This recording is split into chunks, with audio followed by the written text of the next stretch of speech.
Ahoy pirates! You will never guess the price I bought my car for.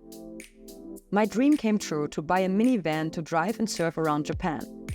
I couldn't believe how much cheaper used cars are on Okinawa compared to the mainland of Japan.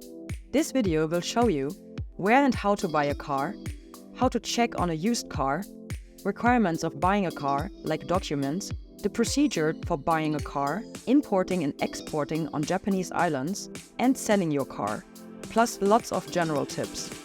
Where and how to buy a car in Japan. Anywhere in Japan you will find car dealers advertising with big signs for used cars. I got a tip to check out social media sites, such as Facebook or local community sales platforms. I will show you later in the video how to find all the websites. So I found some cars online and contacted the seller directly. First they wanted me to come to their car park, but because I had no car, they were very polite and came to my house to pick me up and show me around their cars. How to check on your car. I'm not a car expert, but a boat lover.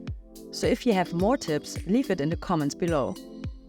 What I usually check is mileage, general conditions, air conditioning, put it in full blast, tire profile, brakes, rust, especially underneath the car, all lights, road registration expiration, hard to say, insurance, petrol, and check the engine and the oil, or any damages. Do a test drive and see how it feels. I always accelerate high and do a full-on brake to test the ABS. As my car mechanical grandpa used to say, act professional and they treat you professionally, because they assume you have knowledge and know what you are talking about and want. The first car I checked out was also a minivan, which looked very polished, but the mileage was around 200,000 kilometers, which I thought it's a bit too high for being that polished for $1,000 US.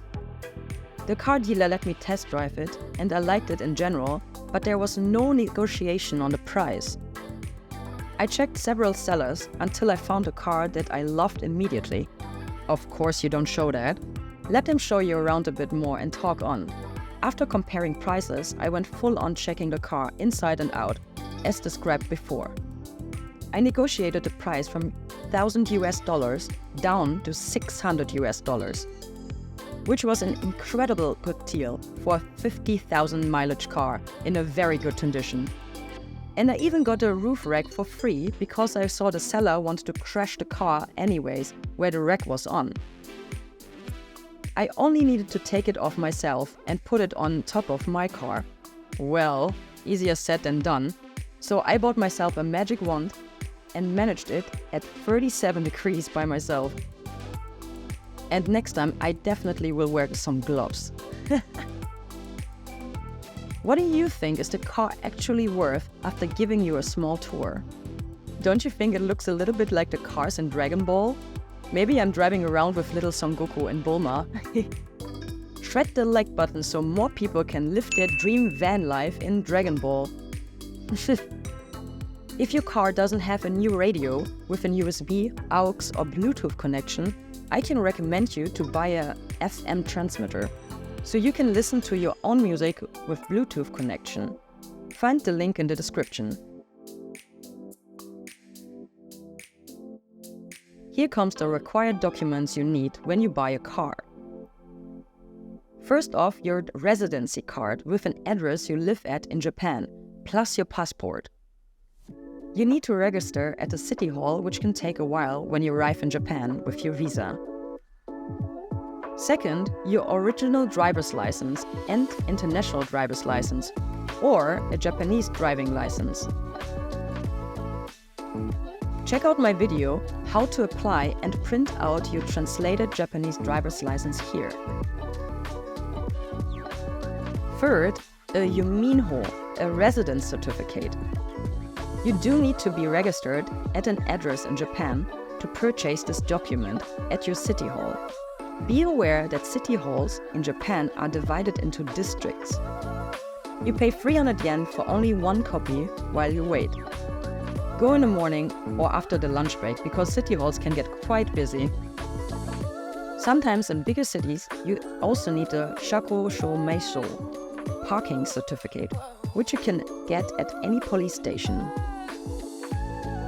The procedure of buying a car is quite simple when you have all the documents required with you and you directly buy from a car dealer. The car dealer will take pictures of all documents and fill out multiple forms, and you are going to receive a paper until the car ownership is transferred legally to your name. Then the seller will send a new car ownership certificate to your local registered address. When you buy from a private person, you should be aware that it can be a bit more complicated, because you have to do the whole car ownership procedure on your own, and the paperwork is only available in Japanese.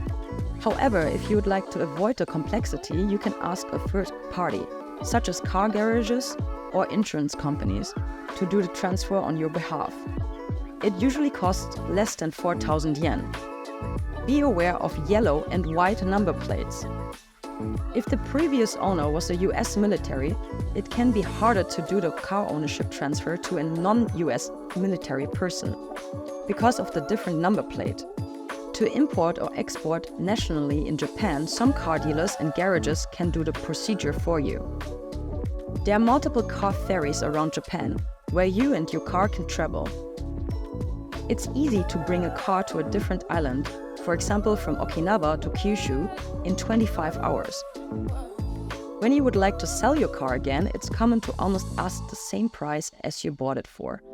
Of course, that depends on the condition of the car and where you sell it. In Okinawa, the cars usually sell for around the same price. Check out the description for all links. Sign up for free. This channel features tons of other videos for more life hacks as well as traveling and organizing living in Japan. If this video is helpful for you, a subscribe would mean the world to me in finding my real audience. Still here? Check out the Ikigai merch.